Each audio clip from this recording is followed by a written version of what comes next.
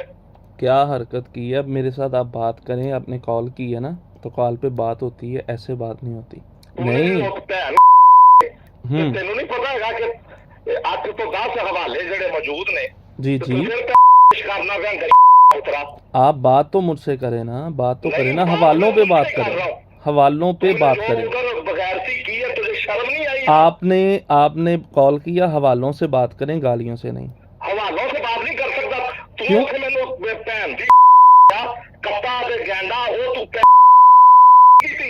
نہیں میں نے گالیاں نہیں آپ کو دی. نہیں گالیاں نہیں دی.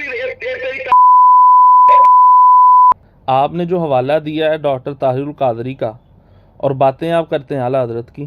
اعلیٰ حضرت کے نزدیک تو ڈاکٹر طاہر القادری گمراہ ہے. میری گل سن ذرا آرام نال. جی طاہر القادری نے کوئی اپنی گل نہیں کی تھی. نہیں, آپ حوالے طاہر القادری کے کیوں دیتے ہیں؟ نہیں طاہر القادری دن تہاڈی یار یہ کوئی طریقہ نہیں ہے بات کرنے کا عابد صاحب, یہ کوئی طریقہ نہیں. نہیں یہ کوئی طریقہ نہیں ہے بات کرنے کا. یہ تو طریقہ ہے. تم نے جو مووی بنا کے ادھر لوڈ کر دی ہے, تم نے کیا سمجھا ہوگا؟ نہیں آپ کیا گالیاں دے کے کیا ثابت کرنا, یہ مولا علی کی, یہ نہیں مولا علی سے محبت کا یہ انداز ہے. آپ طاہر القادری کو سنی مانتے ہیں؟ یار جو اس نے حوالے لکھے وہ سارے سنی نہیں. آپ سنی مانتے ہیں اس کو پہلے یہ بتائیں. میں سنی مانتا ہوں میں. چلیں ٹھیک ہے, آ جائیں اس بات پہ. پہلی بات تو یہ وہ سنی نہیں ہے, دلیل کے ساتھ بات کی ہے میں نے. اللہ اکبر. اوے بھائی قرآن, میں جناب عمر بخاری اور مسلم کی میں آپ کو بات سنا رہا ہوں, حدیث سنا رہا ہوں, اور آپ حدیثوں کو گالیاں دے رہے ہیں. تم نے جو ادھر آپ نے کلپ کے اندر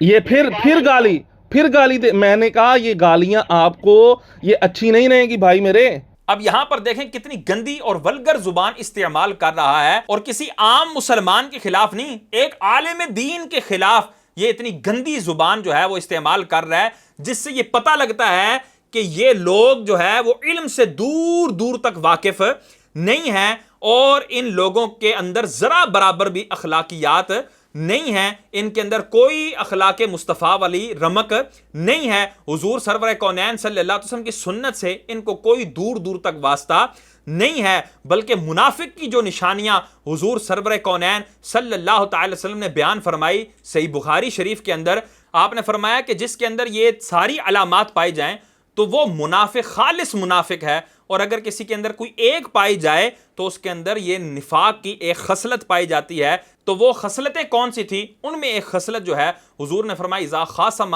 فجر, جب وہ لڑائی کرتا ہے تو گالی بکتا ہے. تو مجھے بتائیں کیا عابد خیال کے اندر اس حدیث پاک کی روح سے کیا یہ نفاق والی علامت نہیں پائی جا رہی؟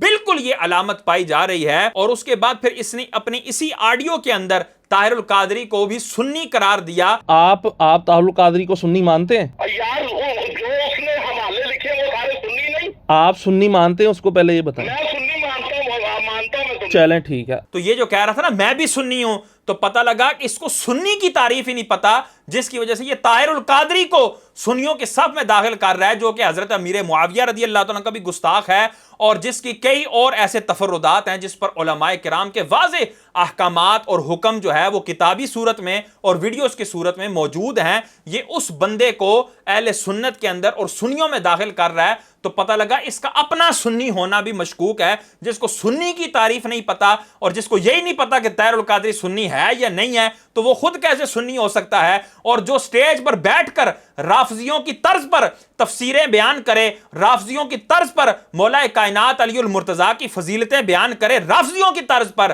تو اس کو ہم کیوں کر سنی مانیں اور کس طرح ہم اس کو سنی مان سکتے ہیں؟ تو اتنی گندی زبان اس بندے نے استعمال کی. تو اب مجھے بتاؤ سنیوں, کیا تم ایسے بندے کو اپنے محبوب صلی اللہ تعالی وسلم کی پاک محفل میں بلاؤ گے اور اپنے محبوب صلی اللہ تعالی وسلم کے منبر اقدس پر کیا ایسے گندے شخص کو بٹھاؤ گے کہ جو گندا شخص اتنا گندا ہے کہ جو عالم دین کو بھی نہیں دیکھ رہا, اس کے مسلمان ہونے کو بھی نہیں دیکھ رہا, اور اس کی ماں بہن کی عزت کو بھی نہیں دیکھ رہا, اور اتنی گندی اور ولگر زبان استعمال کر رہا ہے؟ اس بندے کی خلوت یہ اس انداز کی ہے, تو جلوت جتنی مرضی جو ہے وہ خوبصورت الفاظ کے ساتھ یہ بنا کر لے آئے. جس بندے کا ظاہر اچھا نہیں ہے, جس بندے کا باطن اچھا نہیں ہے, ہم اس سے رسول اللہ صلی اللہ علیہ وسلم کی توصیف سن سکتے نہیں ہیں. اور خدا را ہوش کرو, اس طرح کے جاہلوں کو اپنے سٹیجوں سے اتارو, اپنے ممبروں سے اتارو. اس طرح کے چاہے جاہل نقیب ہوں, چاہے جاہل نعت خان ہوں, چاہے جاہل خطیب ہوں, اگر جہالت پر مبنی ان کے معاملات ہیں, ان کے افکار و نظریات جہالت پر مبنی ہیں اور بدعقیدگی پر مبنی ہیں, تو نہ ہمیں ایسا نقیب منظور ہے, نہ ہمیں ایسا خطیب منظور ہے, نہ ہمیں ایسا نعت خان منظور ہے. تو آئیں امام احمد رضا خان فاضل بریلی رحمت اللہ تعالی علیہ کی بارگاہ میں حاضر ہوتے ہیں اور ان سے پوچھتے ہیں کیا اس طرح کا جاہل شخص یہ واعظ کہہ سکتا ہے, لوگوں کو نصیحتیں کر سکتا ہے یا نہیں؟ تو فتاوی رضویہ شریف کی جلد نمبر 29 ہے اور صفحہ نمبر ہے 70. سیدی و سندی اعلی حضرت امام احمد رضا خان فاضل بریلی رحمت اللہ تعالی علیہ واعظ کی یعنی واعظ کرنے والے کی شرائط بیان کر رہے ہیں. آپ فرماتے ہیں واعظ کے لیے پہلی شرط یہ ہے کہ مسلمان ہو. تو اب عابد خیال کو اپنے سامنے رکھیں اور اسی طرح کے جتنے بھی داڑھی منڈے جاہل نقیب اور خطیب ہیں ان کو بھی صف میں رکھیں اور یہ شرائط ان پر چسپاں کریں. اگر ان شرائط کے مطابق نکلتے ہیں تو ہم سارا آنکھوں پر بٹھائیں گے, اگر شرائط کے مطابق نہیں ہے تو ہم احمد رضا کے نوکر ہیں, ہم ان کو ذرا برابر بھی قبول نہیں کریں گے. امام احمد رضا خان فاضل بریلی رحمت اللہ تعالی فرماتے ہیں واعظ کے لیے پہلی شرط یہ ہے کہ مسلمان ہو. چلیں جی عابد خیال صاحب مسلمان ہیں, ہم اس پر کوئی حکم نہیں لگاتے. دوسری شرط سنی ہونا, غیر سنی کو واعظ بنانا حرام ہے اگرچہ بالفرض وہ بات ٹھیک ہی کہے. تو عابد خیال صاحب سنی ہیں یا نہیں؟ اس بندے نے طاہر القادری کو سنی کہہ کے اپنی سنیت مشکوک کر دی, اس سے پتہ لگتا ہے کہ بندہ منہاجی ہے, سنی نہیں ہے. تو جو سنی نہ ہو اس کا واعظ سننا حرام ہے, اگرچہ صحیح بات کہے, ٹھیک بات کہے, تب بھی اس کا واعظ سننا حرام ہے. اور یہ کیا اعلیٰ حضرت نے اپنی طرف سے بات کی ہے؟ نہ, آپ فرماتے ہیں حدیث میں ہے, نبی صلی اللہ تعالی علیہ وسلم فرماتے ہیں من وقر صاحب بدعت فقد اعان علی ہدم الاسلام, جس نے کسی بدعتی کی, بد مذہب کی, غیر سنی کی توقیر کی, اس کی تعظیم کی, تو اس نے اسلام ڈھانے میں اس کی مدد کی۔ تو میں کہتا ہوں یہ جتنے بھی بانیان محفل ہیں یہ غور سے سنیں کہ حضور سرور کونین صلی اللہ تعالی وسلم فرما رہے ہیں کہ جو صاحب بدعت یعنی کسی بدعتی شخص، کسی بد مذہب شخص کی توقیر کرے گا کہ محفل میں اس کو بلانا، سٹیج پر بٹھانا، اس کو مائک دینا اور اس کو واز کے لیے کہنا، یہ سب توقیر کی ہی قسمیں ہیں، یہ سب توقیر میں داخل ہے اور یہ صاحب بدعت کی توقیر ہے۔ اور اس کا نقصان کیا ہے؟ حضور فرماتے ہیں کہ جس نے ایسے بندے کو توقیر دی، عزت کی، اس نے اسلام کو ڈھانے میں اس کی مدد کی۔ تو یہی تو دیکھو نتیجہ نکلا ہے۔ آپ جو سامنے بیٹھنے والے ہوں گے وہ کیا سمجھیں گے کہ الیوم اکملت لکم دینکم، یہ آیا مبارکہ اس طرح ہے، سامنے والوں کو یہ پیغام گیا۔ اکملت کا معنی اکمل ہے، یہ سامنے والوں کو پیغام گیا، اور اس کا شان نزول وہ غدیر خم والا شان نزول ہے۔ یہ لوگوں کو جو ہے وہ تاثر گیا، اور لوگوں کو یہ بھی تاثر گیا کہ جی عالم دین اگر اصلاح کرنے کے لیے اٹھ جائے تو عالم دین کو بےزتی کر کے بٹھا دینا چاہیے، اور عالم دین کو اوپر نہیں بٹھانا چاہیے، خود داڑھی منڈا اوپر بیٹھا ہو اور عالم دین اس کے قدموں میں بیٹھا ہو۔ یہ سارا فیض جو ہے وہ عوام تک پہنچ رہا ہے۔ مجھے بتاؤ جس نے بھی اس بندے کو بلایا، سٹیج پر بٹھایا، اس کو مائک دیا، اس نے دین ڈھانے پر اس کی مدد کی یا نہیں کی؟ ہر سنی بولے گا یقیناً اس نے دین ڈھانے میں اس عابد خیال نامی شخص کی مدد کی ہے۔ آگے سیدی اعلیٰ فرماتے ہیں تیسری شرط ہے عالم ہونا، یعنی واعظ عالم ہو۔ چلے مسلمان ہونے والی شرط ہم مان لیتے ہیں، دوسری شرط سنی ہونا وہ اس نے خود مشکوک کر دی۔ عالم ہونا، یقیناً یہ بندہ عالم نہیں ہے جس کو اکمل تو سیگے کا نہیں پتا اور کہہ رہا جی اکمل تو، اور اکمل کا خاصا کیا ہے، جڑ کیا ہے۔ اس بیچارے کو اصل میں یہ بات نہیں کہنے ہو رہی تھی کہ جی اکمل تو کا اصل مادہ کیا ہے۔ اور میں یہ کہتا ہوتا ہوں جتنے بھی یہ دین پر ڈاکہ ڈالنے والے ہیں نا، ان سب کی عربی عبارات کا یہی حال ہے کہ ان کو عربی عبارت صحیح نہیں آتی، ان کو سیغے نہیں آتے۔ ان کو اگر ترجمہ پوچھ لیا جائے کہ تم نے کس سیغے کی بنا پر، کون سے قاعدے کی بنا پر، کون سے نحو کے قاعدے کی بنا پر تم نے یہ ترجمہ کیا ہے اور یہ سیغہ تم نے کس انداز سے بیان کیا ہے، تو یہ بالکل بغلے جھانکیں گے، یہ کبھی بھی سیغہ نہیں بیان کر سکیں گے، کبھی بھی نحوی ترکیب نہیں کر سکیں گے۔ تو اعلیٰ حضرت فرماتے ہیں عالم ہونا یہ بھی شرط ہے واعظ کی۔ جاہل کو واعظ کہنا ناجائز ہے، جیسا کہ ارشاد ہے اتخذ الناس رؤوسا جہالا فسألوا فافتوا بغیر علم فضلوا واضلوا۔ حضور سرور کونین صلی اللہ علیہ وسلم کا فرمان نقل کیا صحیح بخاری شریف کا کہ لوگ جو ہیں وہ جاہلوں کو اپنا سردار بنا لیں گے، جاہلوں کو ممبروں پر بٹھا لیں گے۔ سردار بنانے سے مراد یہ نہیں کہ سر پہ اٹھا کے بٹھا لینا، اسی طرح کہ عزت والی جگہ پہ بٹھا دینا، ممبر پر بٹھا دینا۔ علماء کو زمین پر بٹھایا ہوا ہے اور وہ جاہل جو ہے وہ داڑھی منڈا اس کو جو ہے وہ ممبر پر بٹھایا ہوا ہے اور اس کے ہاتھ میں میک تھمبایا ہوا ہے کہ بھائی جتنوں کو گمراہ کرنا ہے وہ تم گمراہ کر لو۔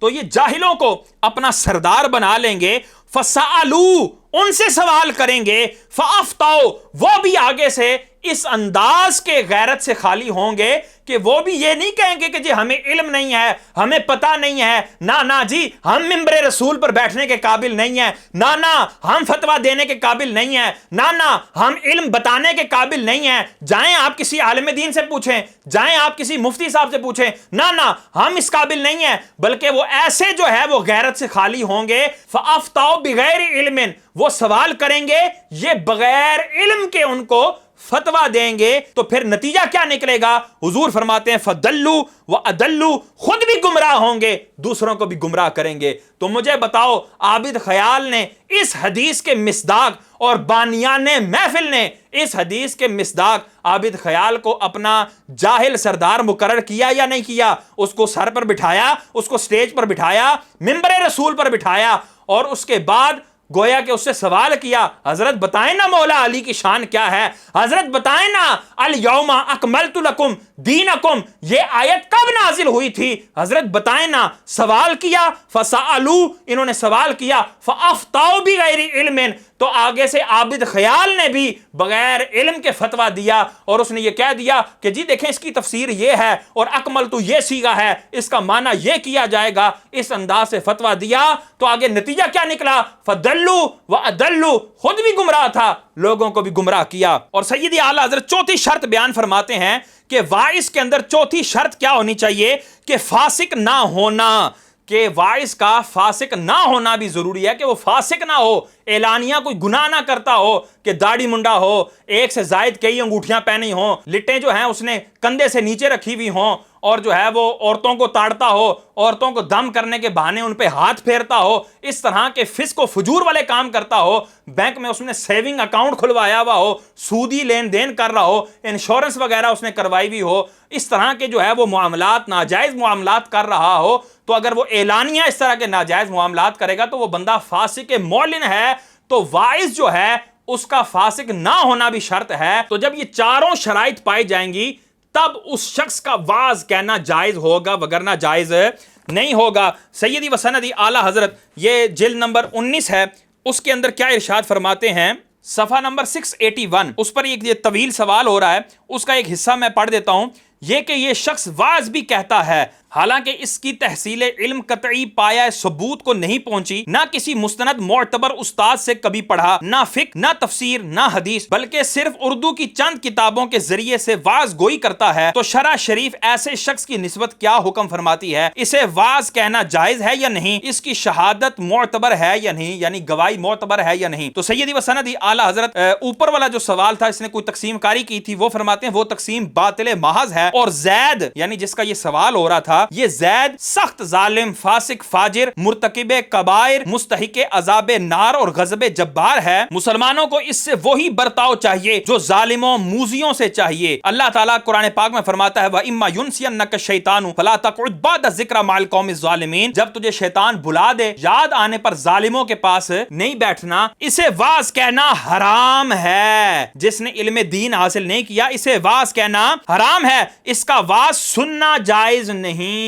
تو جتنے وہاں پر بیٹھے تھے میں ان کو بھی دعوت پیش کروں گا کہ وہ بھی توبہ کریں کہ اس کا واعظ سننا بھی جائز نہیں تھا. تو یہ سیدی اعلیٰ حضرت نے بیان فرمایا. اس کے علاوہ جلد 23 صفحہ نمبر 408 کے اوپر ایک سوال ہوتا ہے کہ زید نے محض فقہ کی 3 کتابیں پڑھی ہیں, اس نے تو یہ بھی نہیں پڑھی ہوں گی, اردو بولنے اور صحیح املا لکھنے کی لیاقت نہیں ہے, اور صرف و نحو سے بالکل ناواقف ہے. تو عابد خیال کا یہ گویا کہ سوال ہو رہا ہے, حتیٰ کہ میزان و صرف نہیں جانتا. تو عابد خیال کو اکملتو کا سیگا نہیں آیا, اکمل سیگا کون سا یہ نہیں پتہ لگا, ان دونوں کا مادہ کیا ہے یہ نہیں اس کو پتہ لگا, ترجمہ کیا ہوگا یہ نہیں پتہ لگا. تو پتہ لگا اس نے میزان و صرف بھی نہیں پڑھی, بالکل ابتدائی کتاب جو ہے وہ بھی نہیں پڑھی. ایسے شخص کو ممبر پر بیٹھ کر واعظ کہنا جائز ہے یا نہیں؟ اور اگر ممبر پر بیٹھ جائے تو اس کو مسلمان ممبر سے اتار سکتے ہیں یا نہیں؟ از روئے شرع کیا حکم ہے؟ تو آپ سیدی اعلیٰ حضرت فرماتے ہیں ممبر مسند نبی صلی اللہ تعالی علیہ وسلم ہے. جاہل خود بیان کرنے بیٹھے تو اسے واعظ کہنا حرام ہے اور اس کا واعظ سننا حرام ہے. مسلمانوں کو حق ہے, بلکہ مسلمانوں پر حق ہے کہ اسے ممبر سے اتار دیں کہ اس میں نہیں یہ منکر ہے اور نہیں یہ منکر واجب. تو یہاں اعلیٰ حضرت فرما رہے ہیں بندہ جاہل ہو اور وہ خود سے واعظ کہے, کسی عالم کی بات کو نقل نہ کرے, تو اس کا واعظ کہنا حرام, اس کا واعظ سننا حرام. اور پہلا ہم نے جو جزیہ پڑھا, اگرچہ وہ بات ٹھیک بھی کر دے تب بھی اس کی بات سننا حرام ہے, چے جائے کہ عابد خیال کی طرح بات بھی غلط کرے تو اس کا واعظ سننا کتنا حرام ہوگا یہ ہر ذی شعور اندازہ لگا سکتا ہے. اسی جلد کے صفحہ نمبر 733 کے اوپر سیدی اعلیٰ حضرت سے سوال ہوا, اس زمانے میں بہت لوگ اس قسم کے ہیں کہ تفسیر و حدیث بے خواندہ و بے اجازت اساتذہ برسر بازار و مسجد وغیرہ بطور واعظ و نصائح کے بیان کرتے ہیں, حالانکہ معنی و مطلب میں کچھ مس نہیں, فقط اردو کتابیں دیکھ کے کہتے ہیں. یہ کہنا اور بیان کرنا ان لوگوں کے لیے شرعاً جائز ہے یا نہیں؟ تو اعلیٰ حضرت سے کیا سوال ہو رہا ہے کہ بھائی اس طرح کے لوگ ہیں کہ جو حدیثیں بیان کر رہے ہیں, قرآن کی آیتیں بیان کر کے ان کی تفسیریں بیان کر رہے ہیں, اور کسی استاد سے انہوں نے وہ تفسیر نہیں پڑھی, وہ حدیث نہیں پڑھی, اور کسی استاد کی ان کو اجازت نہیں ہے, اور خود سے اس طرح کی باتیں وہ کر رہے ہیں. یہ سوال ہو رہا ہے تو پورا یہ عابد خیال کے اوپر بیٹھ رہا ہے کہ نہیں بیٹھ رہا سیدی اعلیٰ حضرت کا, اور یہ کہتے ہیں جی میں سیدی اعلیٰ حضرت کو مانتا ہوں. مانتا ہے تو اب یہ بھی مان. اعلیٰ حضرت جواباً کہتے ہیں حرام ہے, یعنی ایسے شخص کا واعظ کہنا حرام ہے اور ایسا واعظ سننا بھی حرام ہے. رسول اللہ صلی اللہ علیہ وسلم فرماتے ہیں جو شخص قرآن میں بغیر علم کے کوئی بات کہے تو اس کو چاہیے کہ وہ اپنا ٹھکانہ جہنم میں بنا لے. تو ان تمام جزیات کو سن کر سنیوں کو متنبہ ہو جانا چاہیے کہ ہمارے آقا و مولا سیدی و سندی اعلیٰ حضرت امام احمد رضا خان فاضل بریلی رحمۃ اللہ تعالی علیہ نے قرآن و حدیث سے بالکل واضح جو ہے وہ جزیات بیان کر کے یہ مسئلہ بالکل واضح کر دیا کہ جاہل خطیب ہو, چاہے جاہل نقیب ہو چاہے جاہل نعت خوان ہو، فاسق ہوگا تو اس کی تعظیم نہیں کر سکتے، اور اگر وہ فاسق نہیں ہے لیکن جاہل ہے اور اپنی طرف سے واعظ کہتا ہے تو اس کا واعظ بھی سن نہیں سکتے۔ ہاں اگر وہ فاسق نہیں ہے لیکن واعظ جو ہے وہ کسی معتبر اور معتمد عالم دین کی کتاب سے دیکھ کر یا ان کا بیان یاد کر کے وہ آگے بیان کرتا ہے، اور ظاہری حلیہ اور اس کے ظاہری افعال فسق و فجور والے نہیں ہیں، تو اب اس کا یہ واعظ کہنا، چونکہ وہ حقیقتاً اس عالم دین کا واعظ نقل کرنا ہے تو اس کا یہ واعظ کہنا حرام نہیں ہوگا۔ لیکن اگر وہ خود سے واعظ کرے، اگرچہ داڑھی والا ہے، نمازی ہے، عابد ہے، زاہد ہے، سب کچھ ہے، لیکن عالم دین نہیں ہے تو اس کا یہ واعظ کہنا بھی حرام ہے۔ تو مجھے بتاؤ کہ اس طرح کے نقیب کہ جن کے چہروں پر سنت مصطفیٰ نہیں ہے، جن کے افعال، جن کے کردار اور جن کے اخلاقیات جو ہیں وہ شیطانیت سے لبریز ہیں، جن کی خلوتیں جو ہیں وہ اس انداز کی ہیں کہ معاذ اللہ ایک عالم دین کو اتنی ننگی گالیاں نکال رہا ہے، یہ تو اس کو خیال میں ہی نہیں تھا نا، عابد خیال کے خیال میں بھی نہیں تھا کہ یہ جو ہے وہ اس طرح جو ہے وہ پبلش ہو جانی ہے اور میری اس انداز سے جگ ہزائی ہوگی۔ میں کہتا ہوں الحمدللہ، شکر الحمدللہ، اس طرح کے لوگوں کا چہرہ سامنے آنا چاہیے، لوگوں کو پتہ لگنا چاہیے کہ یہ وہ لوگ ہیں کہ جو دین پر ڈاکہ ڈالنے والے ہیں، یہ وہ لوگ ہیں جو دین کے غدار ہیں۔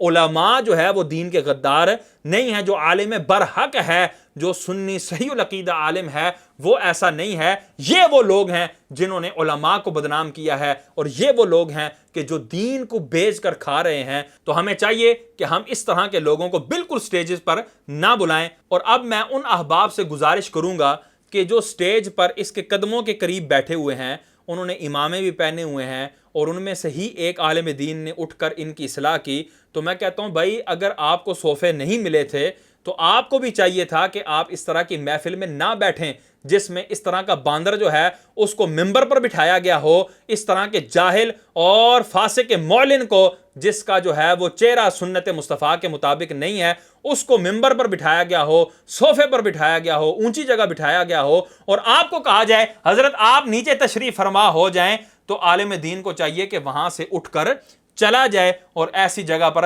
نہ بیٹھے۔ یہ دست بستہ عرض ہے کہ وہ جو حضرات تشریف فرما تھے وہ آئندہ اس طرح کی محافل میں بالکل تشریف لے کر نہ جائیں۔ اللہ تبارک تعالیٰ سے دعا ہے کہ اللہ تبارک تعالیٰ ہمیں شریعت پر عمل کرنے کی توفیق عطا فرمائے، آمین، بجاہ النبی الامین صلی اللہ تعالیٰ علیہ وسلم۔